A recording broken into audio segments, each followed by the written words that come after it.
শুধু দিগম্বরপুর অঞ্চলের রাজনৈতিক সচেতন শুভবুদ্ধি সম্পন্ন গণতন্ত্রকে প্রত্যেকটি মানুষের কাছে ভারতীয় জনতা পার্টির পক্ষ থেকে বিনম্র আবেদন। আগামী 29শে এপ্রিল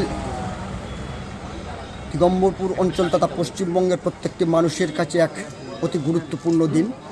এই গুরুত্বপূর্ণ দিনে আমরা আমাদের ভোটাধিকার প্রয়োগের মধ্য দিয়ে পশ্চিমবঙ্গে এমন এক নির্ণায়ক সরকার গঠন করব, যে সরকার আগামী 5 বছর সুশাসন দেওয়ার সাথে সাথে পশ্চিমবঙ্গের প্রত্যেকটি বেকার যুবক যুবতীর তাদের কর্মসংস্থানের লক্ষ্যে পশ্চিমবঙ্গের হারিয়ে যাওয়া শিল্পকে পুনরুদ্ধার করে পশ্চিমবঙ্গের আকাশে শিল্প কলকারখানার চিমনি ধোঁয়া ওড়াবে। তাই আগামী 29শে এপ্রিল শিক্ষক অসির হালদারকে পাথর প্রতিমা বিধানসভা কেন্দ্রের 1 নম্বর বোতাম টিপে পদ্মফুল চিহ্নে ভোট দিয়ে বিপুল ভোটে জয়যুক্ত করবেন। দিগম্বরপুর অঞ্চলে বিজেপির পক্ষ থেকে দিগম্বরপুরের প্রত্যেকটি শুভবুদ্ধি সম্পন্ন গণতন্ত্র প্রিয় মানুষের কাছে একান্তভাবে কামনা করে।